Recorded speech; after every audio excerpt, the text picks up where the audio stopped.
Sai Ram to all of the devotees here, and a big welcome to all of you. It's a great privilege.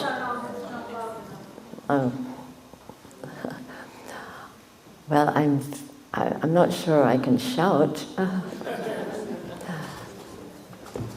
I'm very touched by your welcome. It's almost brought tears to my eyes. But it's wonderful to be back here again, seeing some of my old friends and also new people. And I'm always happy to be able to share Sai Baba's message.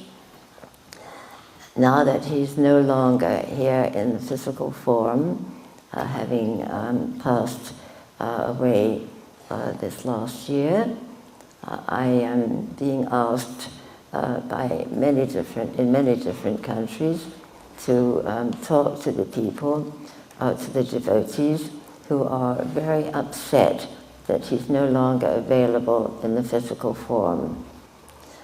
And I always like to share something he said to me when my husband and I first went to see him in January of 1973. We had only just heard about him in the October of the year before, and as soon as we were able, we went to him in January. And at that time, he used to give, because there were so few Westerners, he used to give what he called a farewell interview. And he always teased my husband, who was always very time conscious. And he would say, "Krystal, what time is your plane leaving?" My husband would tell him, "Is it the morning plane or is it the afternoon plane?" Because he wanted to teach us not to be impatient, to relax. And that was the first thing. And then I was sitting there, as usual, very quiet. I rarely spoke, but I was so anxious to know what we should do now. We'd come to see him. What should we do? Should we come back again? Or what was the protocol? And I got up my courage and asked him. And I'll always remember, he put his finger out and pointed it to me. And he said, "First, remember, you do not need to come back to see this little body." And he pointed to himself. And then let that sink in. And then the next thing he said was, "Find my counterpart in your own heart."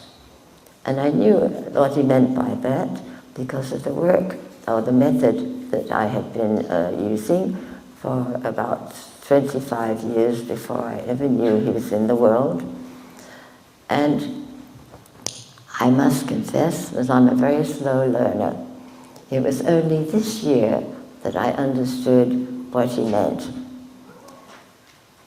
Because I think all those years ago, when I was being shown the work, what we were doing, my friend Virginia and I, were trying to make contact with a part of us which we knew had given us answers when our conscious mind was not able to come to a conclusion or find an answer.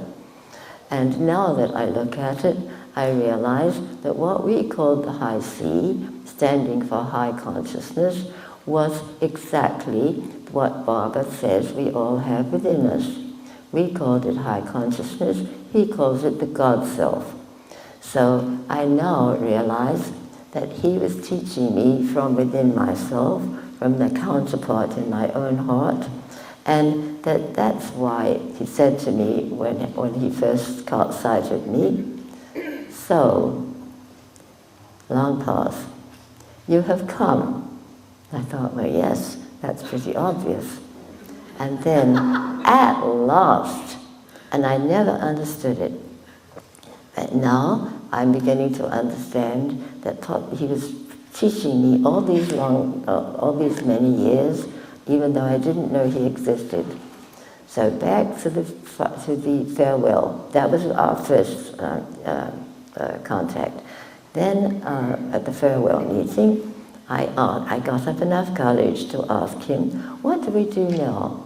We've heard about you, we've come to see you, we're listening to your teachings.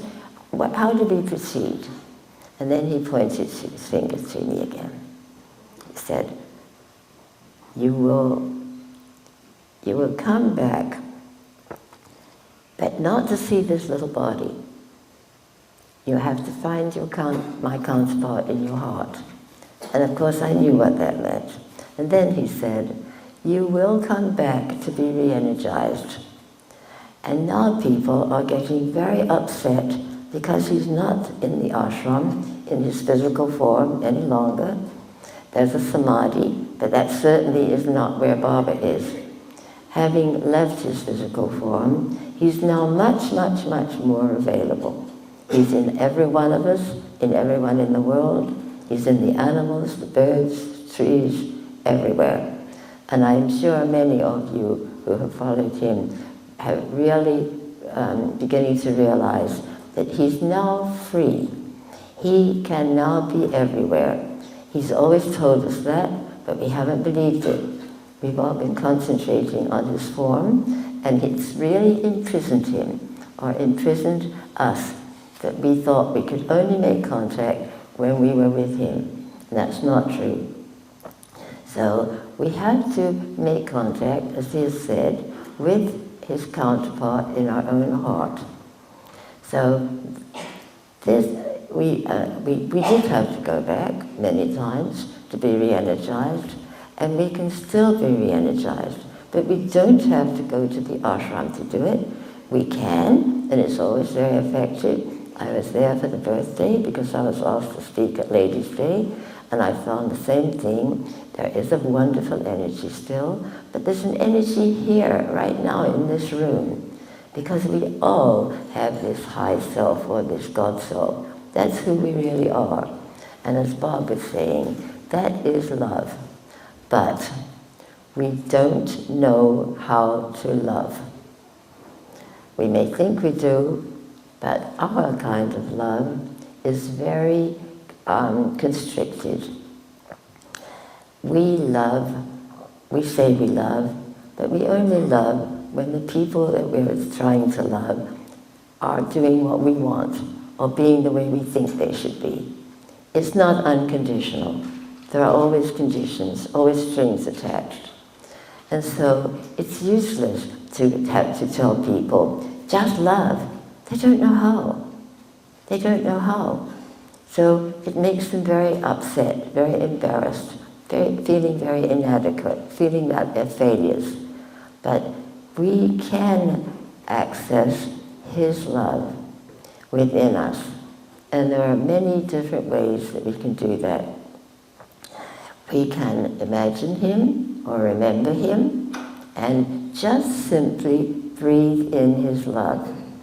It's always pouring out of him wherever he is. Right now, he's here in all of us. We don't recognize that because he's said many, many times, your identity is not your body. Don't get attached to your body. That's not who you are. You are the inner spirit, the inner God. And I remember one time, a long time ago, we were in an interview, my husband and I, and he came Baba came drifting into the room and looked around at the people who were there, and he said, "You don't know who you are. You are all walking temples. You are all God. And the body is the temple. It's not your reality." And then he said, "You are all God." And I was a little bit just taken aback. And then he turned to me, and I was always very shy. He said, "Mrs. Krystal, say I'm God." I said, I can't say I'm God. I would have been beaten if I'd said that growing up in England, in the Church of England. That was not good enough for Baba. "Say I'm God, Mrs. Krystal." And he repeated it until, to get it over with, because I was so embarrassed, I said, I'm God. That was not enough for Swami. He said, say it louder. And I tried. Say it louder. No, much louder. Really mean it. Until I was simply yelling it. And then he was satisfied. So this is his prime message. And it makes such a difference. I remember he said one time, no one is better than anyone else, and no one is less than anyone else. At the God level, we are all absolutely equal. And in his eyes, he never saw our human self. He used to say, I see the God inside of you. I see who you really are. This body you live in is just a shell, it's just a house, just a temple. And so don't get attached to the body. Just get attached to who you really are and who everyone else is. So when he says that his message is love, we feel very inadequate because we don't love, we can't love, we haven't been taught. Many of us have had very loveless childhoods, just like I did. So how are you going to love people when you haven't been taught, you haven't even felt it? But the wonderful thing is that he loves all of us all the time. And if we will ask that he show us or give us this love, his love, which is unconditional, doesn't judge us, accepts us exactly the way we are with all our faults, then we can send that love to everybody else. Then we can truly, truly love, because it will be our real self, our God self-loving, not our human personality. And of course, as Bob was saying, he wants us to get rid or get loose from all of the negative thoughts and feelings and habits that we've accumulated, not just in this life, but in many, many others. We are all, and I remember that one time when we were all there, many of us were there rather, and there was one woman who came from the center around this area, and she broke all the rules of the ashram. She screamed for Baba, I'm here, Baba. Aren't you going to come and see me? And broke every other rule. And we were in charge at that time of some of the young people. And they were very upset. They said, we have to keep to the rules of the ashram, and this woman breaks every one of them. And worse than that, Baba took her for her ride in a car, in his car. No woman up till then had ever gone alone with Baba's car. So all the youths were very upset, and they came to my husband and Jack Hislop, and they said, what are we going to do? It's not fair. So Jack Hislop in those days was always the one who could ask questions of Baba.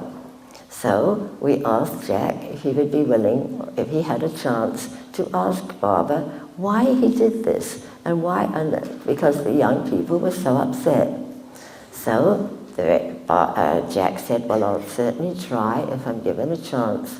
So the next morning, we all gathered, it was at Whitefield, and we were all gathered in the house, the ladies on one side, the men on the other. And Jack was sitting there, of course, and I was sitting on the other side. My husband was with Jack. And Baba came tripping down the stairs from his apartment, walked straight to Jack and said, Hislop, you have a question. What is it? Which he often did. And then Jack said that youth are very upset and they can't understand why they have to adhere to all of the rules, which were not that strict in those days, but they were necessary. And yet this woman comes in, breaks every rule, and she gets to drive with you in her car. And according to Jack, Baba gave a funny little smile and said, oh, but I do it on purpose. And that was rather shocking.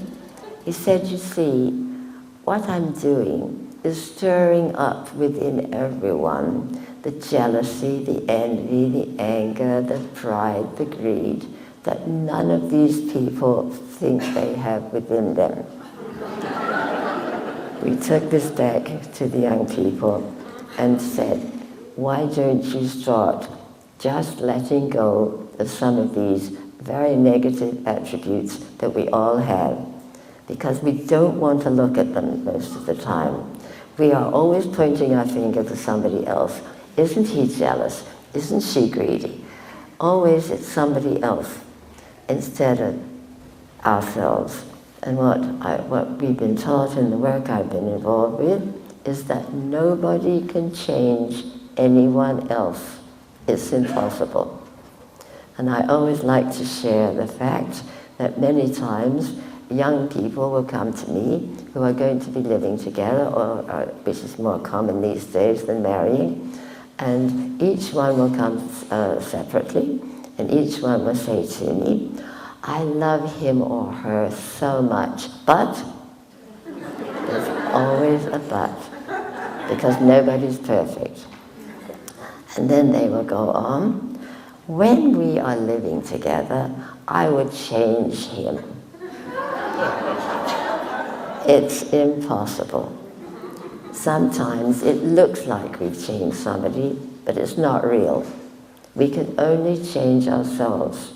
So Baba, in as many, many years, has been urging us all not to be critical of other people, not to look at their faults, unless we're willing just to use them as a mirror. And every time we criticize someone else, it will show us what we have within us.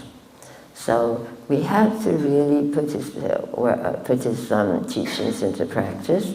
And I remember not long before he died, he was saying that what most of us do is to read his teachings or listen to him talking, and that's fine, but that does not really help us. The only thing that we can really do to help ourselves change is to change the negative things within ourselves, so we can see the jealousy, envy, greed in others, but instead of criticizing them, trying to change them, we have to look at them within us. And we do hide them. We hide them from ourselves quite a bit of the time. I know I always did. So he's given us an opportunity not only to listen to his teachings, which when he was giving discourses, or when we listen to his discourses now, or read what he's written, we have to practice. That is the only way we can change ourselves. Not try to change anyone else, but work on our own problems. And in the work that he gave me so long ago, we've been given some wonderful exercises to do, where we can, if we are willing to do it, and look at ourselves, we can really dig out by the roots some of the very negative things that we have within us. There are jealousy. When we go to the ashram, somebody else gets an interview. Are we jealous? If somebody has a jewel or something Baba's written, do we envy them? Of course, we're human. But those aspects get in the way of our expressing the love that he wants us to radiate to everyone that we meet. So the method that I've been given shows us a wonderful way to cut the ties to all of these negative aspects that we don't want to look at. We want to look at them in other people, and sometimes it gives people great pleasure to point the finger at others but forget who we are. So his basic teaching is, yes, to give love, but we can't give our own love. It's impossible. It's not strong enough. It's conditional, not unconditional. And then root out any of the negative thoughts, feelings, actions, habits that we have within us. So I'm seeing more and more right now that this method that he gave me so many years ago was, we thought at that time, my friend Virginia and I, that it was just for the two of us. She has died a long time ago. I hope she's aware right now that it wasn't just for the two of us, because at one point Baba told me I had to get it to as many people in the world as possible, and I was horrified. I'm one person, I'm very shy, I don't want to talk to a lot of people. How can I do that? But now the people with whom I've shared the method are the ones who are going to help get that message to as many people in the world as possible. And so now I can see that this method is timely now, not when it was given all those years ago in the late 50s, when nobody was doing anything like this. In fact, Virginia and I did not even tell our husbands, because my husband was a lawyer, her husband was a businessman, and they would not have wanted us to tell any of their clients what we were doing. So we thought it was just for us, but now it's expanded, and now I'm beginning to realize that it is just exactly what we need right now. So many people are very worried about 2012. It's always been in the distance, not really close, but now we're in it. And what's happening? The predictions have said that there are going to be many disasters, natural disasters. I love the word natural. It's kind of horrifying, but that's what they're called. The volcano eruptions, the tsunamis, the hurricanes, the earthquakes, so many things happening. Now people are getting frightened. They don't know what's going to happen. They don't know whether they're going to live very much longer. They don't know whether they're going to have their jobs much longer. They don't know what's going to happen to the world. So we all hate change. We like the old familiar niche, the old familiar routine, but it's not going to work any longer. We have to get rid of some of the things that we've been doing in the past and change ourselves so that we're ready for the future, and particularly for what Baba has always called the Golden Age. He's been talking about that for many, many years, and we've always wondered, how can this world that we're living in right now change sufficiently for it to be the Golden Age? Because we're living in what's called the Kali Yuga, which is coming to an end. And the next Yuga will be a very positive one. How is there going to be a possibility to change from one very negative one to one very positive one? But now I realize that we can really get rid of a lot of our negativity, a lot of our old karma, when we follow Baba's teachings, but also when we follow the method he gave me so long ago. So now I'm being shown to do something that I never thought I would do. Originally, Baba immediately talked about the method, gave me many signs, asked me to write books, but he always said, keep it separate from what's going on in the centers, from his message, because he didn't want confusion. And that went on for many, many, many years. So I never mentioned Baba when I was doing my own work, the method, and I never mentioned the method when I was talking to Sai devotees. But then, at a youth conference several years ago, I was asked to, we took the youth with us, the three of us, who were on the youth committee, and the youths were all there, and we looked around and realized that we needed to give them a message. So I gave one talk. It was called Sai Youth Messages, Sai Messengers. And that went off okay on the one day. And then but Baba wasn't present. And then I was asked, I was told rather, that I was being asked to give another talk the next day when Baba was present. He said, find room for her. So I thought, what am I going to do? I've given my talk, what am I going to do this time?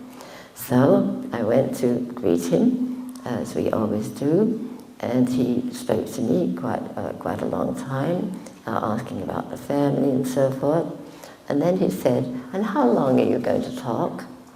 And I knew that that was not my decision, so I said, well, you know better than I do, because I can't do it, as you know. You have to do it through me. And he roared with laughter. So then, finally, I was taken to the chair where I was going to give the talk, and to my utter surprise, I was talking about the method, and I'd never done that before at a Sai meeting. And I kept looking at Baba, who was sitting over on my right. He was nodding his head and smiling. So I thought, well, I'd better go ahead. And that was the beginning. That was when he was indicating that now it was time to put the two together. So this is one of the first times this visit that I've been free enough to talk at a Sai meeting about the method. And it's absolutely a red letter day. I never thought that would happen.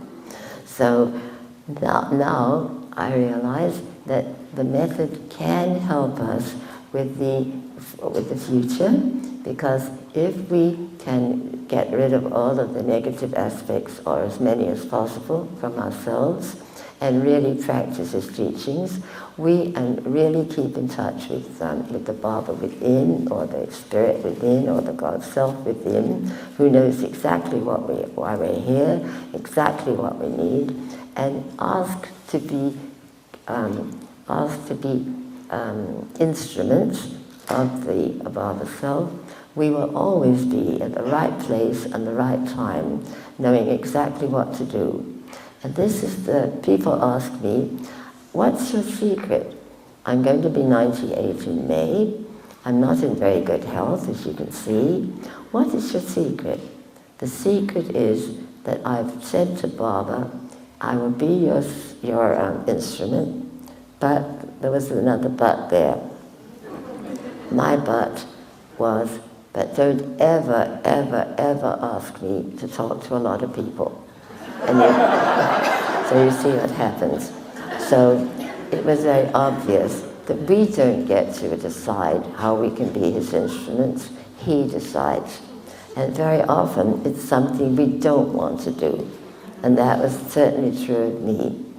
So he's giving us, whenever we ask, exactly what we need to know. And if we say yes to him, he says our life will never be the same again. And I certainly can agree with that. My life has changed so completely. People who know me, and there are many of you here, know that I never spoke if I could avoid it.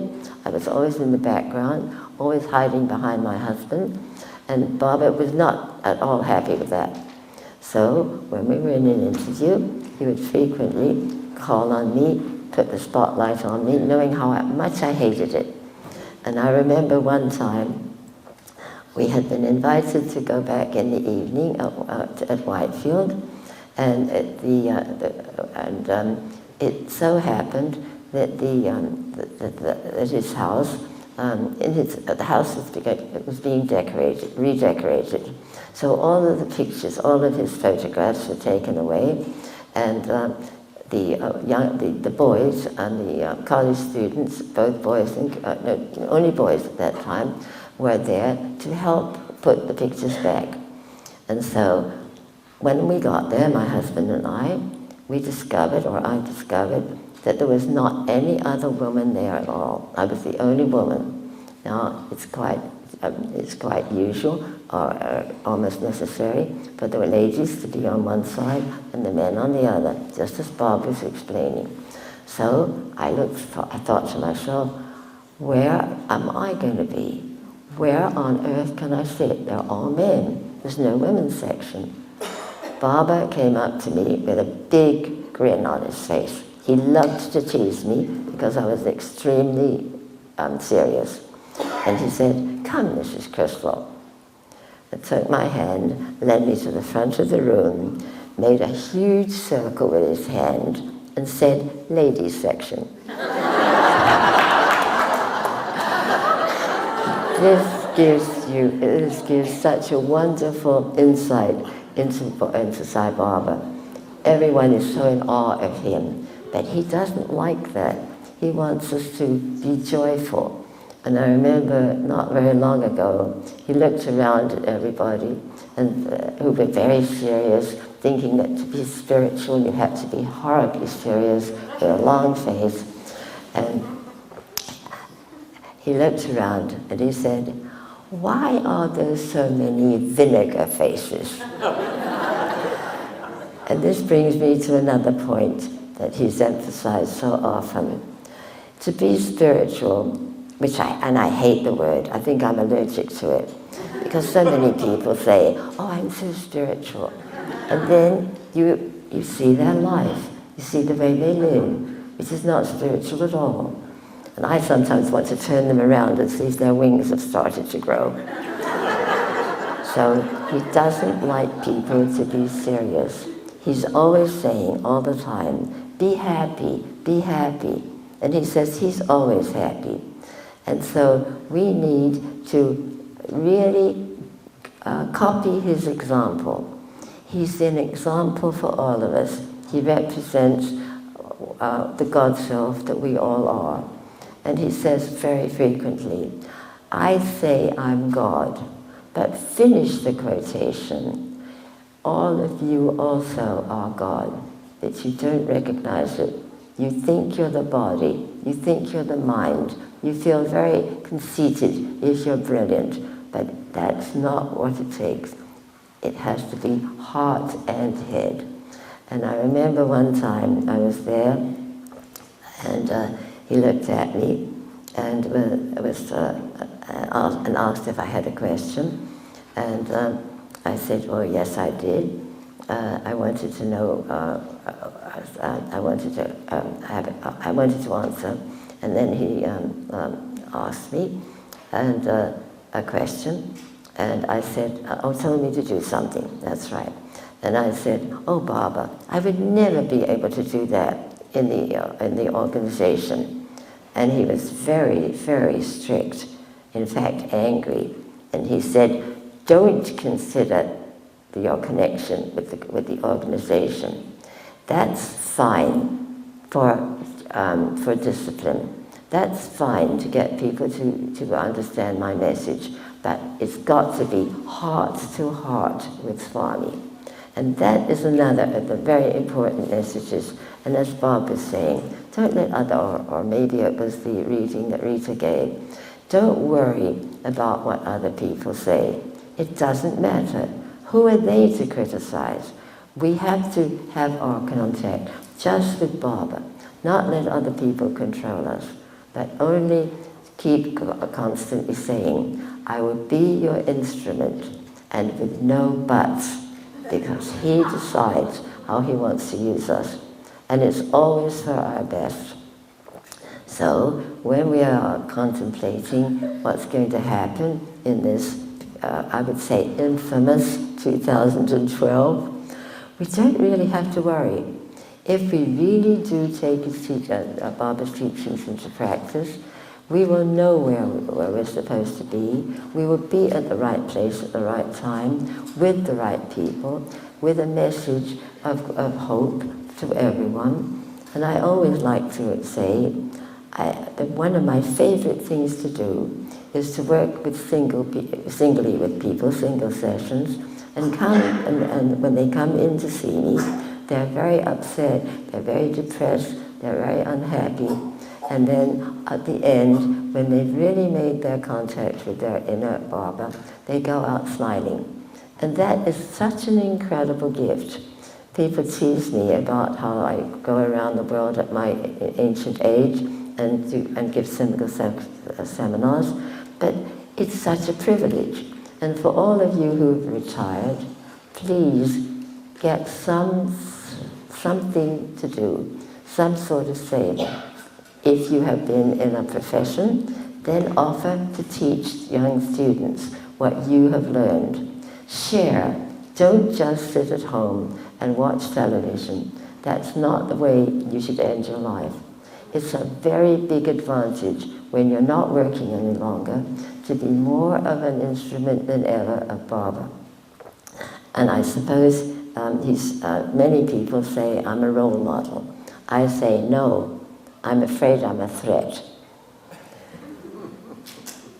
But if that's the case, then if that's what Baba wants, because a lot of people will say, they will feel inferior because I'm still going around the world and still teaching, that this is what keeps me going, and this is what will keep everybody going. If you are in touch with your real self, then express that. And if you keep offering to be an instrument of Baba, or your own high C, or your own God soul, you will have enough energy. You will know what to do. That is the big secret.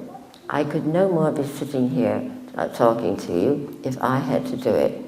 I remember Elsie Cowan long ago kept teasing me. You have to talk at the first Sunday. I said, oh no, I never talk.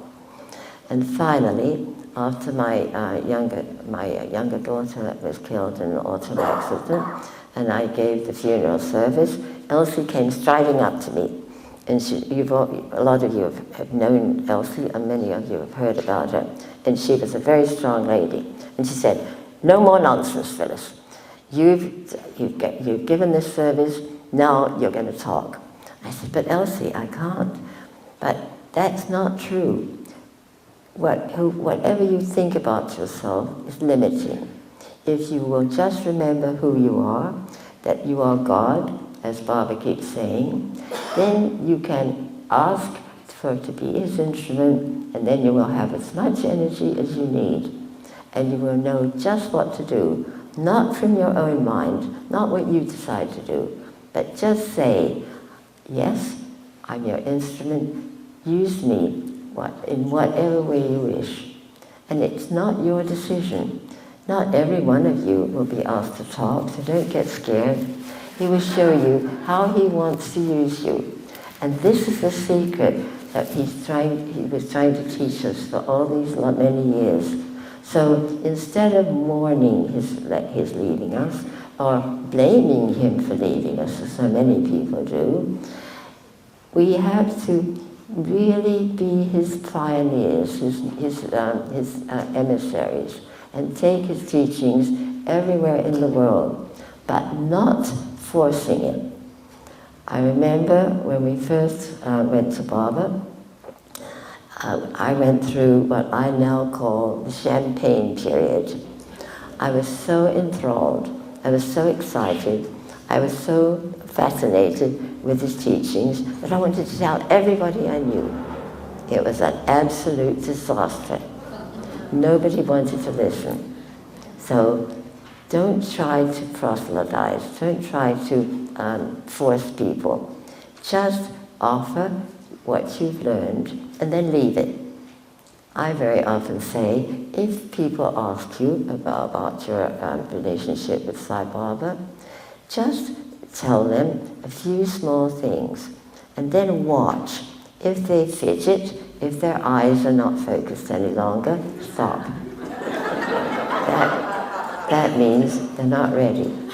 Or I will sometimes give somebody a book, or they will get a book, and they will put it on a shelf, one of the ones I've written, and not look at it for 2 years. Don't ever give people a book and say, you must read this. No. Say, this has helped me, or all of the Baba's books, this has helped me. Maybe you'd like to see if it would help you. And then never say another word. Because if you force people, if you try to control people, they will rebel. Just as we rebelled when our parents forced us to do things. And we're all very human. So instead of forcing people or demanding that they believe as we do, we can share it, be a good example, and actually the way we live our life is much more of a message than anything we could say to anyone. So as we are more loving and really radiate Baba's love, it will affect people much more than if we try to turn them on to Baba. So I think I probably talked long enough, but I would like to take you through a little exercise that I take many people through, and it is showing you how to send Baba's love, not just to people you know, but all around the world. But I'm not here to control you.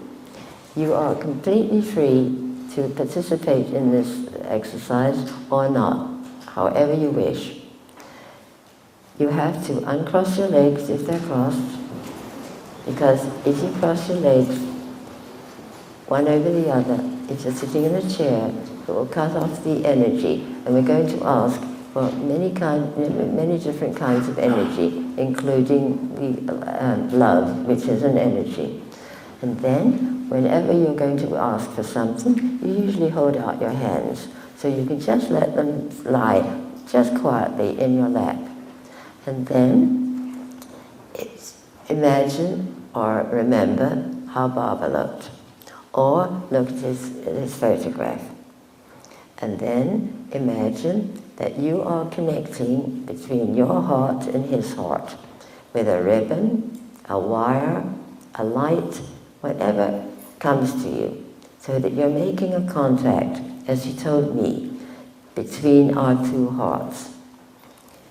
This way you will be able to help many people in the world. And I will lead you through the exercise so that you can, if you wish, do it. But if you don't feel comfortable, just sit quietly and listen. You might want to listen first and then eventually follow. So, imagine the ribbon connecting you with Baba, his picture or the idea or the memory of him. Because he's still around all the time in everyone and everywhere. And then, when you've made this connection, just ask first of all to be given relaxing energy. Because in this world in which we live, we are all very tense, very stressed. Many people are telling me that they think that time is going faster. I don't suppose it can possibly go faster, but it feels like it. So we all need to be relaxed. Many people are very tense, even to the point where they have a nervous breakdown. So first of all, we need relaxing energy. So imagining that you've got your connection between Baba's heart and your heart, ask right now that he sends you relaxing energy. And then all you need to do first is to ask, then to be willing to breathe it in. And as you breathe out, just let go with a sigh. All tension, all stress, all nervousness. And just do that for 2 or 3 more minutes. Breathing in the energy, you're asking to be given it by the Baba within you, but it's easy if we can imagine the Baba in his form, because he was always radiating. He was radiating his love, which we'll get to later. So breathe in the relaxing energy and feel it entering you. And sometimes I suggest that you lift up your shoulders towards your ears when you're breathing in. And then as you breathe out the tension, just let your shoulders drop and let your arms drop and your legs, and let all of the tension run out through your hands and your feet. And do that for a few moments. Breathing in the relaxing energy from the Baba self or the God self or the high seed, and then let go of all tension as you breathe out.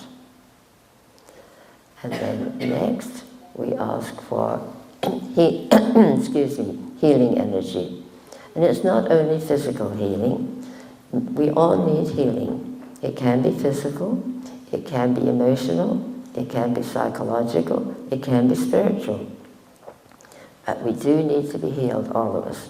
If we were angels, we wouldn't have to be here. If we were perfect, we wouldn't have to be here. So, breathe in the healing energy and breathe out the control of any condition that's causing you distress or unease. And just gently breathe in this healing energy and then let go of any condition so that you can be healed from whatever you're ready to be healed. Many psychosomatic situations or conditions are relieved in this way. So do that for a few more breaths. Let go of the control of any condition that's causing you distress. I will tell you a secret. When I'm talking, or when I'm working, or when I'm sharing Baba's message, I never feel any pain. It's amazing. When we take our mind off of our physical condition, we don't feel it. It doesn't control us. And you'll find that when you do this, you won't notice as much. It would be much easier to get through life. And now next, we have to ask for cleansing energy. We all have very negative things within us, memories, thoughts, feelings, conditions, and we carry a load around with us on our backs, I always think, a big heavy load from the past. All of the quarrels we've had, all of the disappointments, all of the traumas, and they're very, very alive within us. And we need to let go of them if we're going to be what Baba wants us to be, and that is happy. So imagine a clear stream coming from the mountains, coming from Baba, and washing us, washing out all the negativity, all the negative memories. I always like to say, we keep our houses clean, we keep our bodies clean, but we forget that we need an internal cleansing. And this can help us a great deal with the negative things that we're all guilty of, the jealousy, the envy, the anger, the greed, and all the others.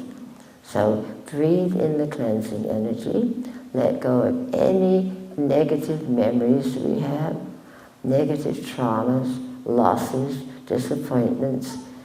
Just let go of them.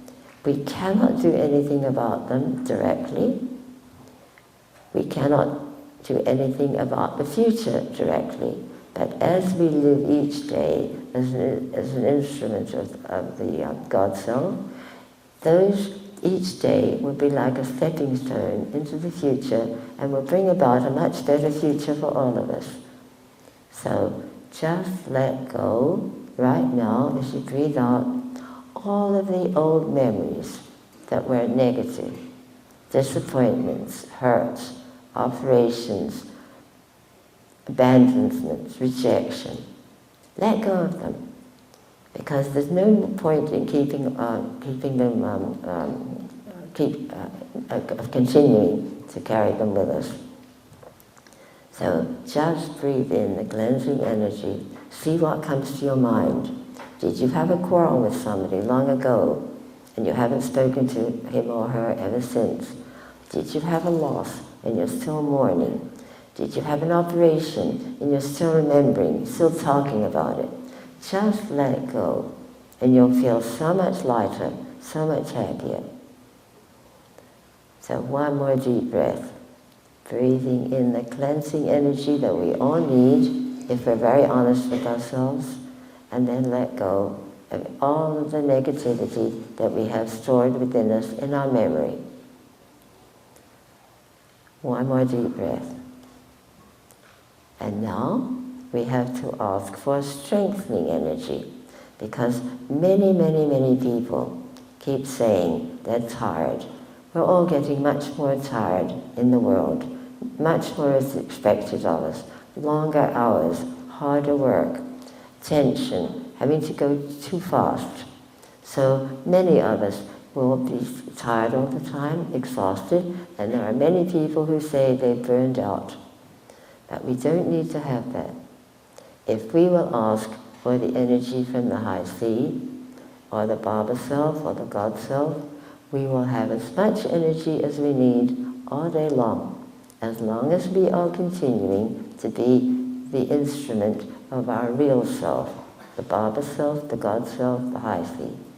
So right now, just breathe in the strengthening energy and let go as you breathe out any feeling. Stop saying, I'm tired. That re-imprints it. And you'll continue to be tired because you're telling yourself you're tired. If you feel tired, just take a moment and ask to be given this special energy. Baba himself called it God energy or divine energy. But we haven't really listened. We think, isn't it wonderful, all the lovely things he says to us? But we don't apply them. And this is where we have to stop right now and give him a gift of really practicing what he's taught us. That would be the biggest gift that we can give him. And he's everywhere. So that is the strengthening energy. That's the only way I can go to so many different countries and speak or give seminars or training sessions. I don't do it with my own limited energy. It would be impossible. So if I can do this, anybody can. Then the last one, which is the most important of all.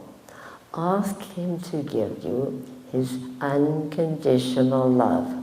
We're not used to it. We're not given unconditional love. It's always conditional. I will love you if you do this. I will not love you if you're not the way I want you to be. But Baba himself says he loves everyone equally. So ask for that kind of love, unconditional. And then you can send that to other people. So first of all, ask. Breathe it in. And let go as you breathe out anything that could stop you from feeling this love and then sharing it. You have to say yes. I want it. You have to believe that it's going to help. So breathe in this wonderful unconditional love. You don't have to earn it. It's your birthright. You don't have to deserve it. All you have to do is ask for it. And ask for it all day long. Don't look for it from other people. Don't try to force other people to love you. That will make them very, very rebellious. Nobody wants to be forced. And you can't force love. So we always expect the love to come from outside of us. But the only way we can get unconditional love is if we get it from our own real self, what Baba calls the God self.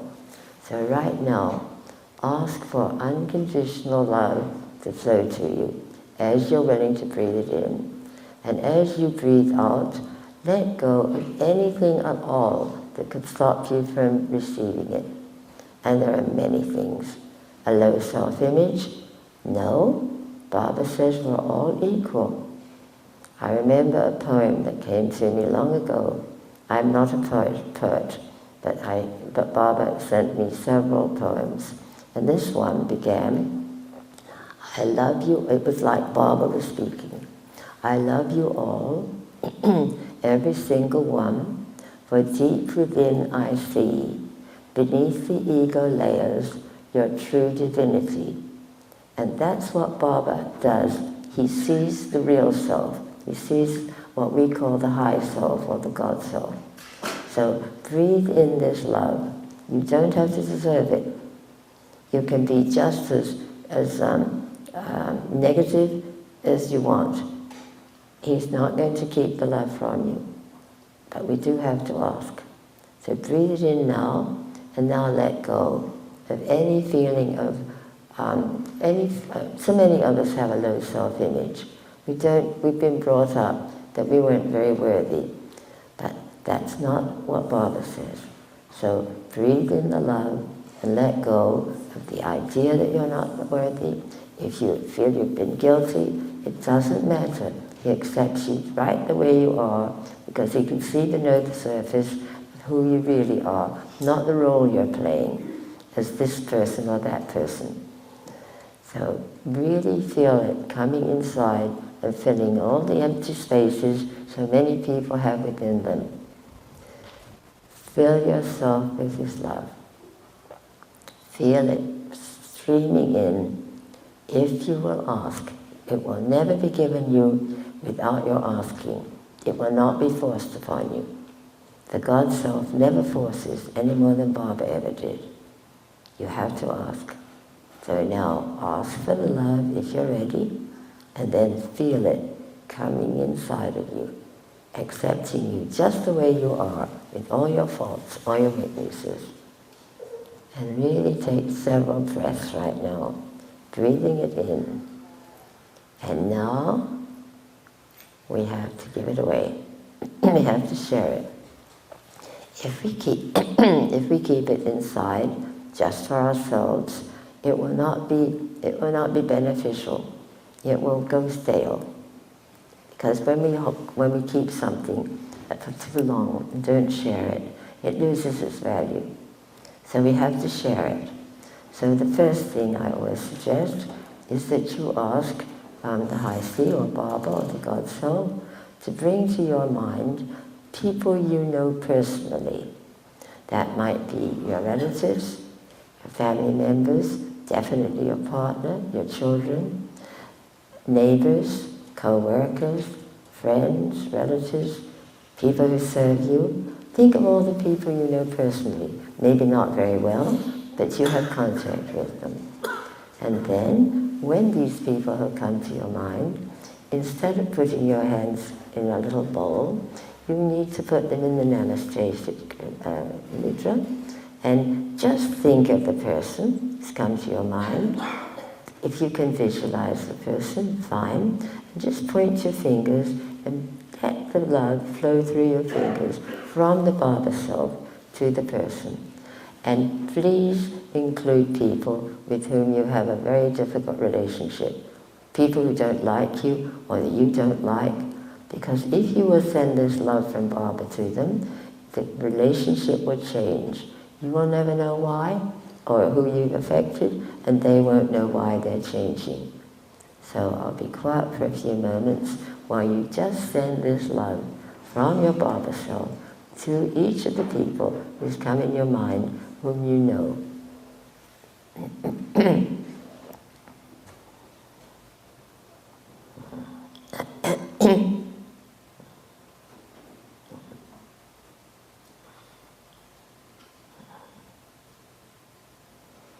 And now relax again.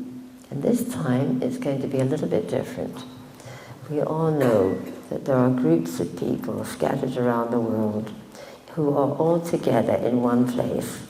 For instance, people in prisons, people in hospitals, people in homeless camps, children in orphanages, and all of the other senior citizens in their establishments, where people are very unhappy, they feel unloved, and they need this love so desperately, but nobody ever gives it to them. Because they can't, they don't know how. But we can. So see what groups of people come to your mind where you can send this love, and if they're open, they'll receive it. We're not forcing it, we're sending it, and if they're open, they will benefit. So see what groups of people come to your inner attention. And then just with your palms together again, fingers extended, think of the group, send the love, and move quickly on to the next one. So you can do many people in just a few minutes. And again, I'll be quiet.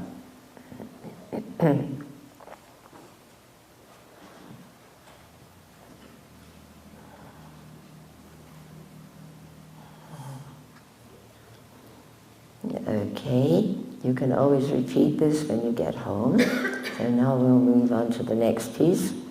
So many of us look around the world. We see in the media very, very negative situations in many different countries.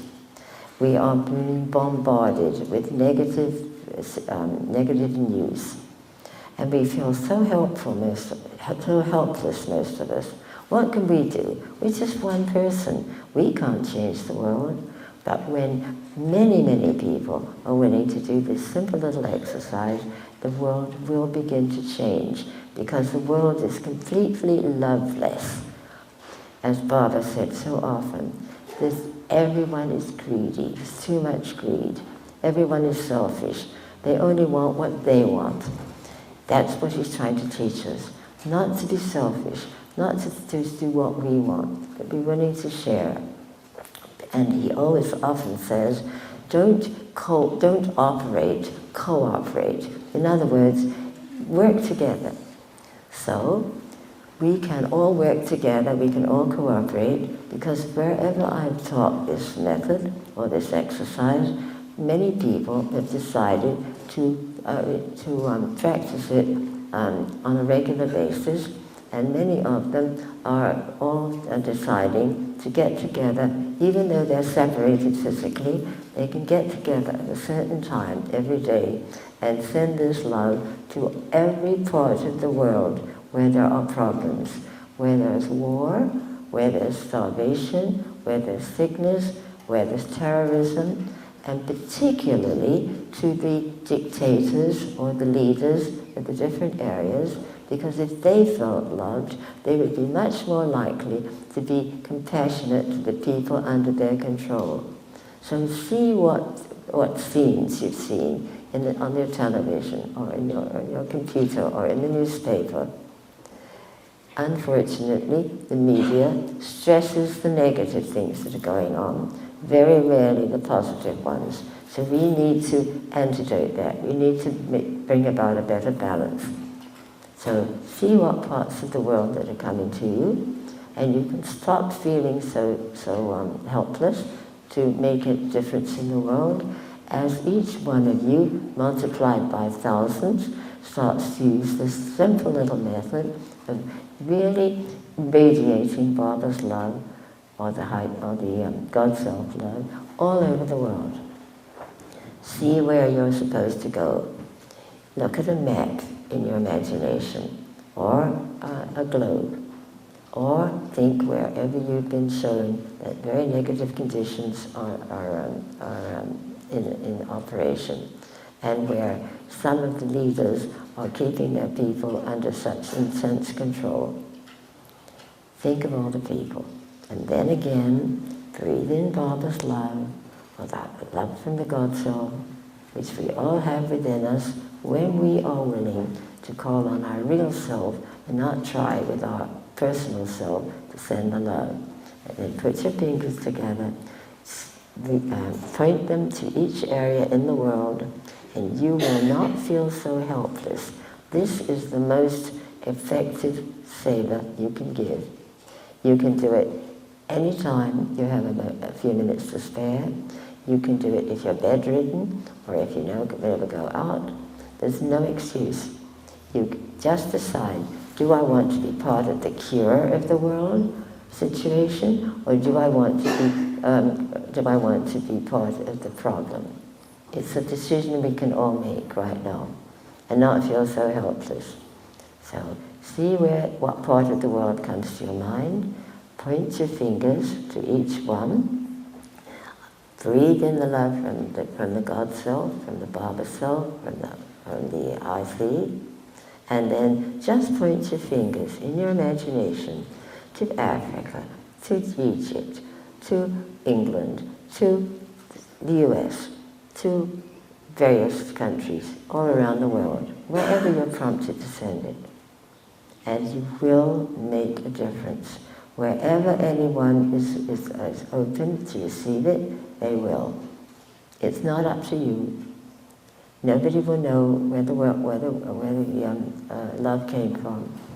So it would be just you knowing that you're willing to do it. So just send it anywhere in the world that's coming to your attention. And you would then be part of the cure of this loveless world, instead of part of the cause. So I'll be quiet again while you just let this love flow.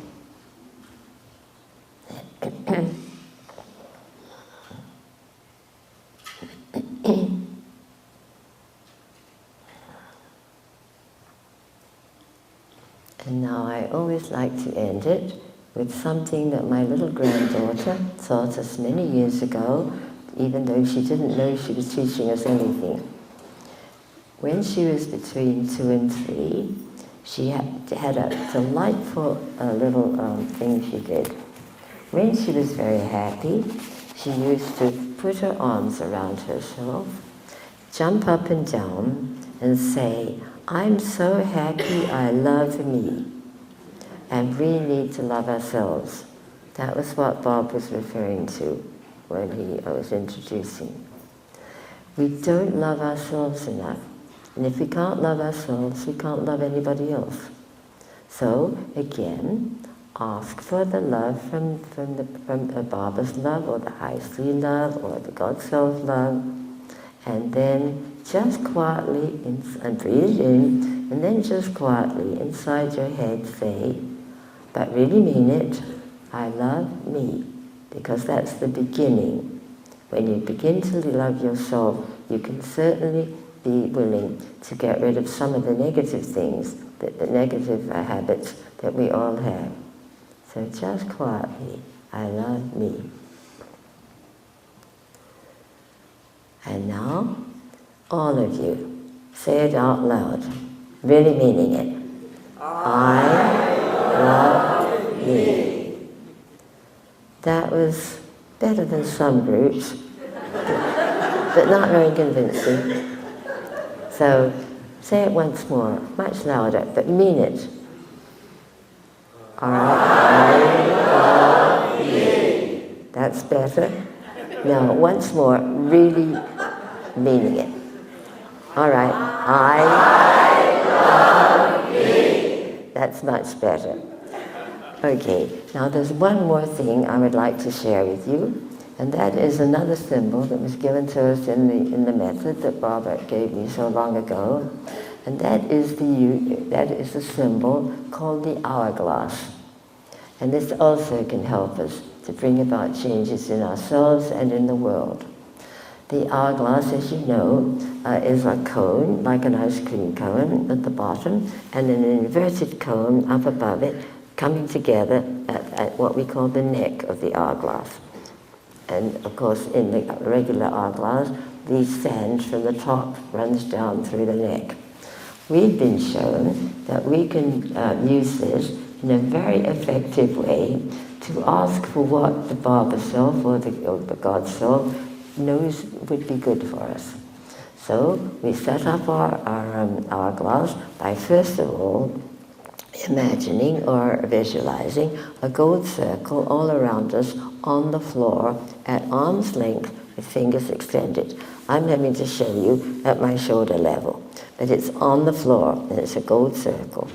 And that represents our territory, our space, and that should be kept free from anyone except ourself, our bodily self, and our high sea or our bodily self. That's our territory, that's our space.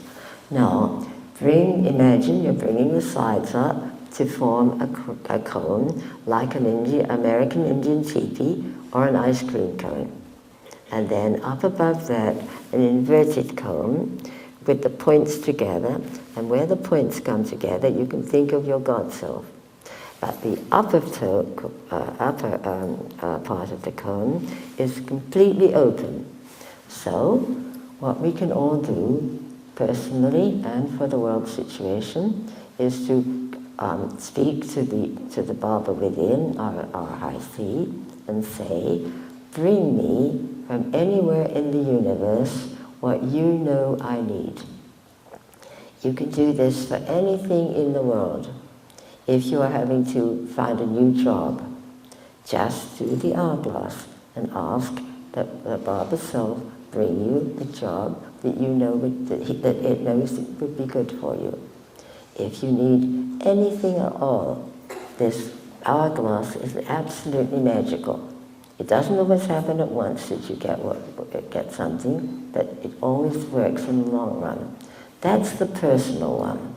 But we've now been given a much more interesting and impressive one. Just fairly recently, this last year, I was working with someone. Instead of working with him personally, I suddenly was shown that we can put or arrange for a very large hourglass, same shape, but much, much bigger, but floating above us. This one that I've just told you about is on the ground, the gold circle. This other one is floating. We cannot bring what people need ourselves. We don't know what they need. And this applies all over the world. So if we can imagine a huge hourglass with the top wide open, and we imagine it over a country, over a town, over a prison, over a hospital, what it will do is bring to those people in that area, if they're open, whatever they need. And also, what we've been shown recently is that because it's floating, it will raise the consciousness of the people. And as you know, the predictions that we are being bombarded with recently have all assured us that the consciousness of the people in the world has to be changed before it will be possible for us to enter the new world or the golden age.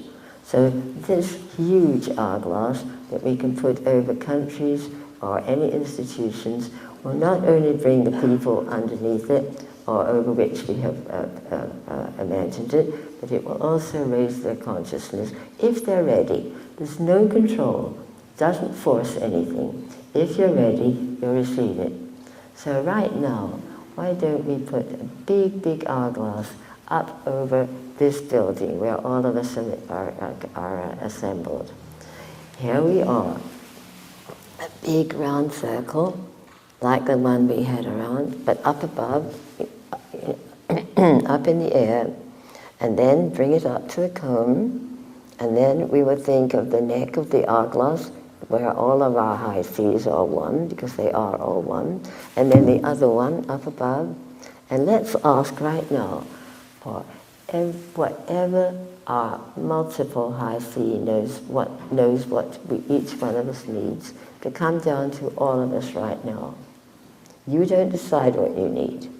You ask, what do you need or I need? What are you going to give me as long as I ask? So just ask for yourself first,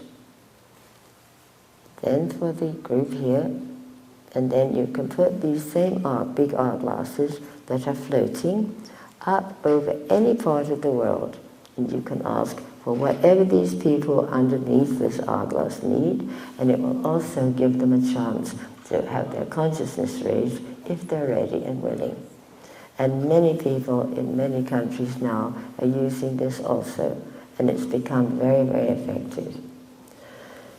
Well, I've talked much longer than I expected, but I always have to listen to see what my high sea wants, my God Self wants me to say. And so I'm going to say again, I thank you so much for giving me the opportunity to share what I've been taught, both by Baba himself and the Baba within me. And I hope that by sharing, some of you will be given a way to allay your fears of the future. Because if you really practice keeping in touch with your own God Self, you will always be at the right place at the right time with the right things happening to you. So I will not only say Sairam for the Baba devotees, but I will also say, I won't say farewell, because I would hope that I will see you again at some point, even at this ancient age, because I don't know how long I'm going to be living. So I hope there will be another opportunity. I know that Bob is already wondering if I can come next year. I don't know. Only the high sea knows. So I thank you again, and I think it would be wonderful if somebody would start just intoning the Om, because the Om in all religions is the sound that can connect us to the God force in the whole universe. So, is Bob somewhere here? I can't see anything except the lights. That's why I didn't like the lights. I can't see you.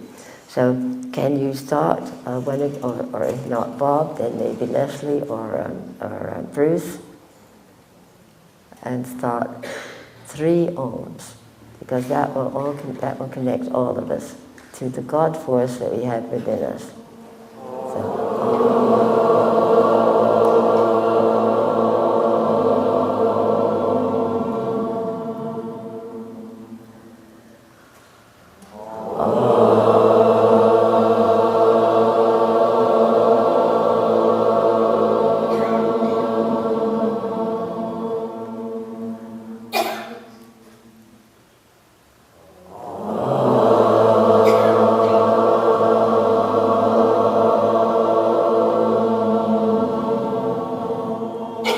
And then how about 3 Shantis? Peace, peace, peace. Shanti, Shanti, Shanti. I thank you again for allowing me to share with you. Again, I hope I'll see you all again, but most of all, I hope that some of you will be interested to use some of the exercises, because I know it will benefit not only you, but your family, your friends, and eventually the whole world. So, Om Sai Ram. And